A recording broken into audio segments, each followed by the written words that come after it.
एकैछिन हजुरहरूको व्यस्त समयलाई थोरै समय निकालेर भिडियो ठिक लागेमा साथीभाइहरूमाझ सेयर गर्नुहोला।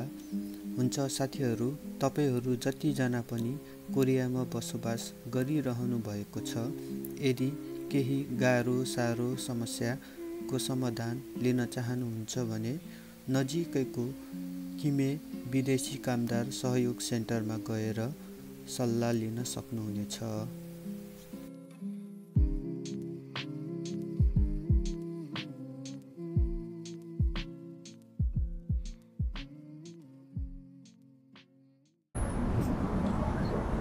हेलो व्हाट्सअप गाइज, नमस्ते सबैजनालाई, गुड मर्निङ। आज चाहिँ म किमीको ठ्याक्क सिजाङ बजारतिर छु। म चाहिँ आज हजुरहरूलाई मेरो भिडियो मार्फत चाहिँ हजुरहरूलाई यसो सानो जानकारी दिन जाँदैछु। विशेष गरी जतिजना पनि कोरियामा बसिरहनु भएको छ है, नेपाली दाजुभाइ हुनुहुन्छ प्लस अरू देशको साथीहरू हुनुहुन्छ, सबैजनालाई यो भिडियो चाहिँ सायद अलिकति हेल्पफुल हुन्छ भन्ने विचारले म यो भिडियो बनाउन जाँदैछु है। हुन्छ, सबैजना यो भिडियो हेरेर के कस्तो लाग्छ सल्लाह सुझाव दिनु होला है। हुन्छ साथीहरू, त्यस ठाउँको बारेमा जानकारी दिनु अगाडि हजुरहरूलाई थोरै त्यस ठाउँको वरिपरि भएको सुविधाजनक कुराहरू सेयर गर्न चाहन्छु। असाध्यै बाटो काट्ने बेला चाहिँ यताउति सवारी साधन हेरेर ध्यानपूर्वक काट्नु होला है। आफ्नो ज्यानको नि ख्याल गर्नु होला। यदि हजुरहरू हाना ब्याङ्कको खाता प्रयोग गरिरहनु भएको छ भने सम्पूर्ण हाना ब्याङ्क सम्बन्धी पनि जानकारी लिन सक्नुहुनेछ। आइतबारको दिन चाहिँ सार्वजनिक बिदा भएको कारणले अलिक भिडभाड हुने गर्छ।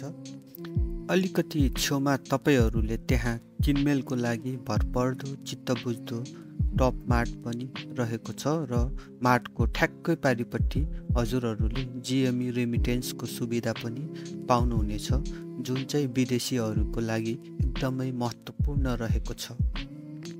हुन्छ साथीहरू, म चाहिँ हजुरहरूलाई जानकारी दिन लागेको केन्द्रको भवनभित्र छिरेको छु।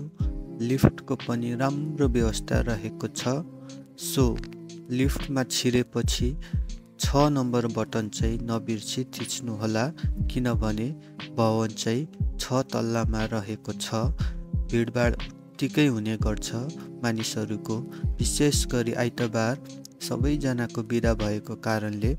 विशेष गरी यो केन्द्रले जतिजना पनि विदेशीहरू कामको सिलसिलामा आउनुभएकोहरूलाई के कसरी गर्दा धेरैमा धेरै सहयोग गर्न सकिन्छ भन्ने सोचले खोलिएको हो र यहाँबाट हजुरहरूले विभिन्न क्रियाकलाप, तालिम र कोरियन भाषाहरू पनि निशुल्क सिक्न पाउनुहुन्छ।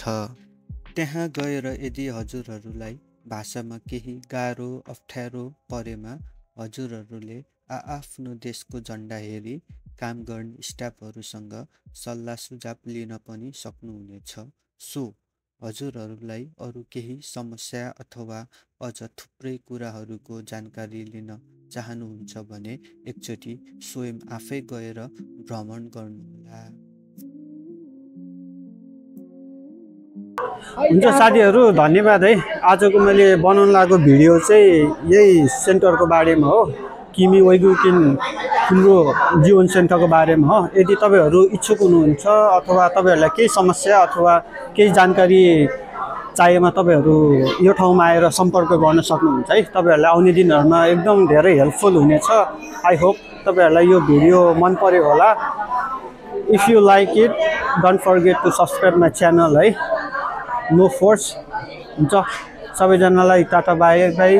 Keep smiling, stay happy, stay safe. Till then, चिन चिन, tata bye bye. Lastly, say no to झोल एन्ड धुवा।